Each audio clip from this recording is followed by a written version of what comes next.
You know, what goes here? What's the line here? Da da da da da da da da da da da da. Da. You know, or like, and so she's Geneva is she is like a casual poet in this way. Obviously, you can see it in her work.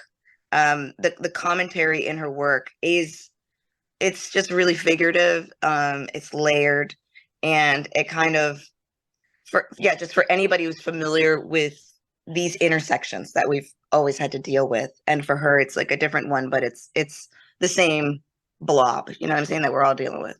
Um, I think, yeah, she just does such a good job of casually commenting and sort of wrapping up what we're all witnessing.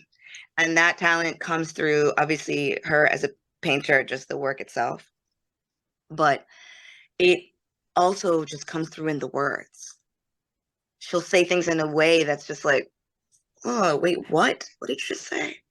Period. That's it, you know?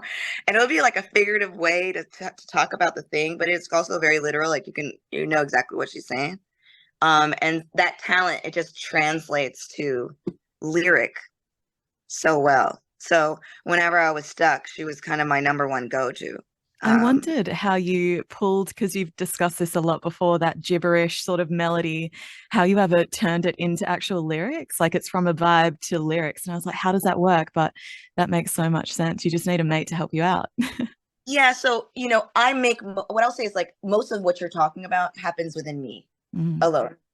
And then I have a few words here and there, lines that I'm like, I'm not so confident about this line. Like, could it be better? What is this part right here? Um, and you know, what was there was one that she came up with.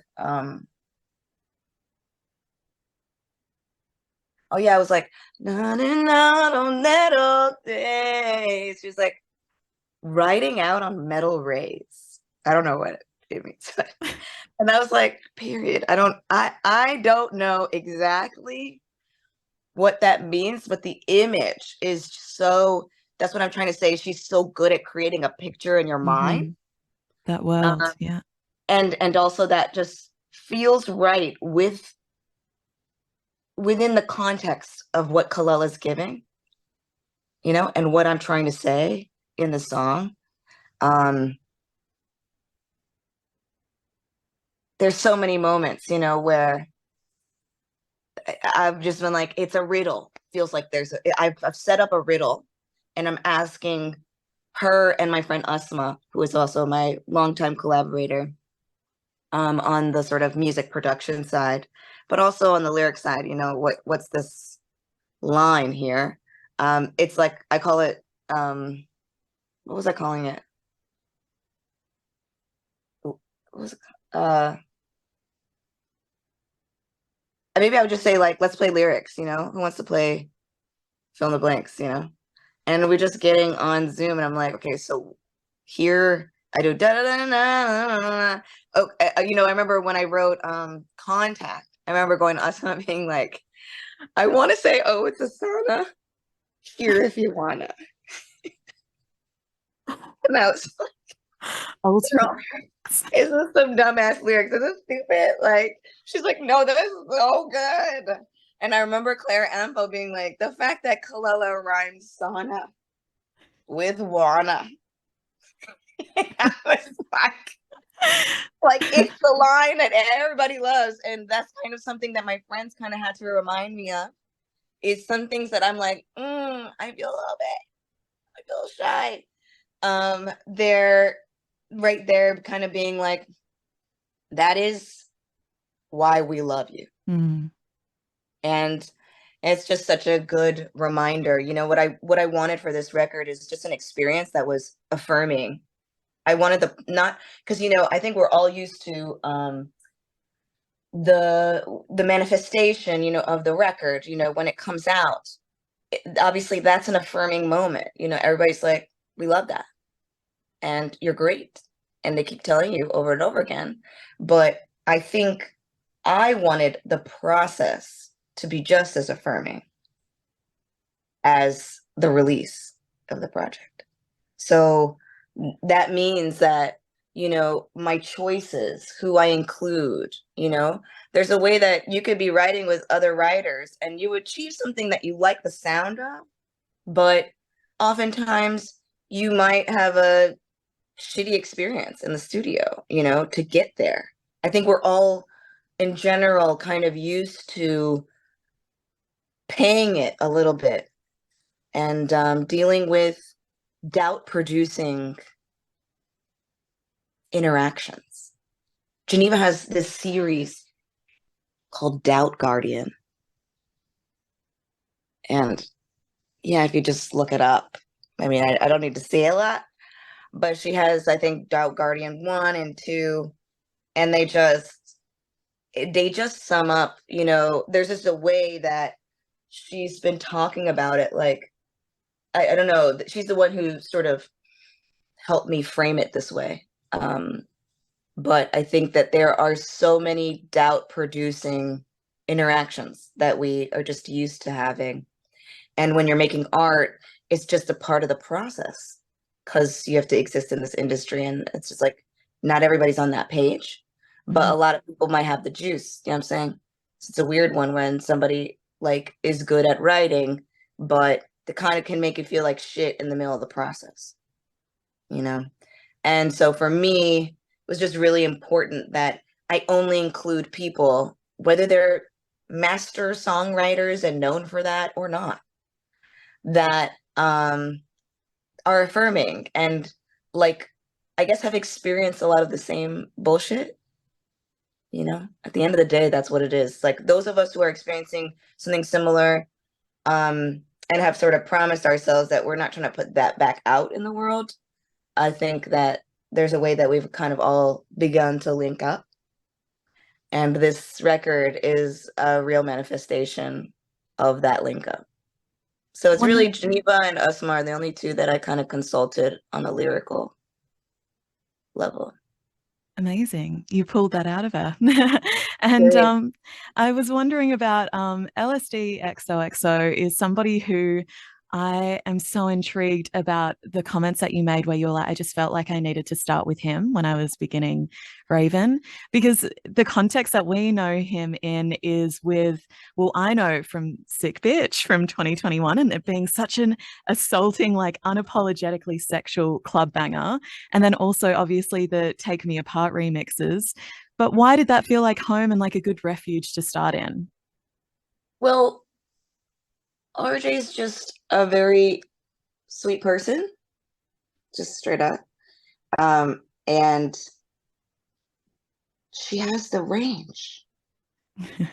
Really do not know. There's very few producers out there that can go from Sick Bitch to Closure. You know what I mean? To Bruises. Happy Ending. That's a range. Like that is, you know, what I was looking for is somebody that I could get in the studio with and we can manifest many different sounds that have a thread through them. Basically, like starting with RJ made it be like the way that the session went was, you know, he had, I just told him, I said, I'm gonna stop by. Like literally that's what it was. It was like, I'm gonna stop by because I'm in Florence on my way home from this PT thing. And I was like, I'm just gonna stop by and see what it gave, you know? And it never worked with RJ in the studio. I'd only done that remix with him, you know? And that was like, you know, all of us were like, what is this? You know, that remix, I think, tore us all out.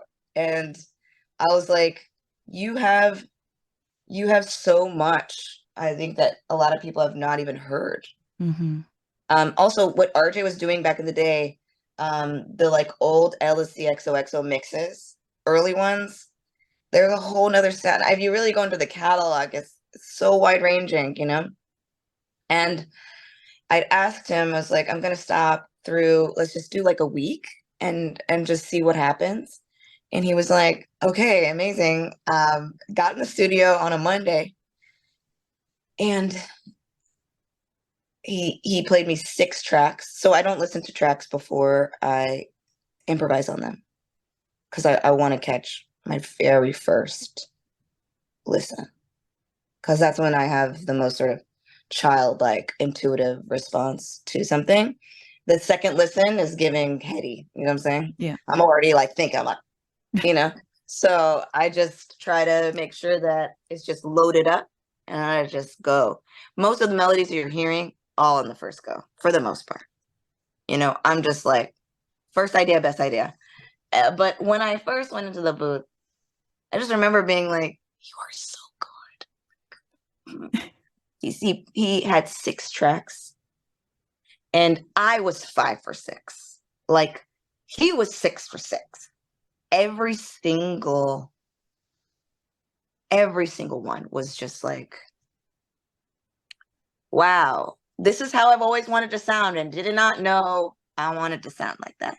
These are Kylie Minogue tracks. That's what I said to him. I was like, you're making Kylie Minogue songs and but it's like giving like more black. Like there's just a way that it just is embedded with more black sound. And I don't know how, that's not a literal description, but I think we all know what the fuck I'm talking about, you know?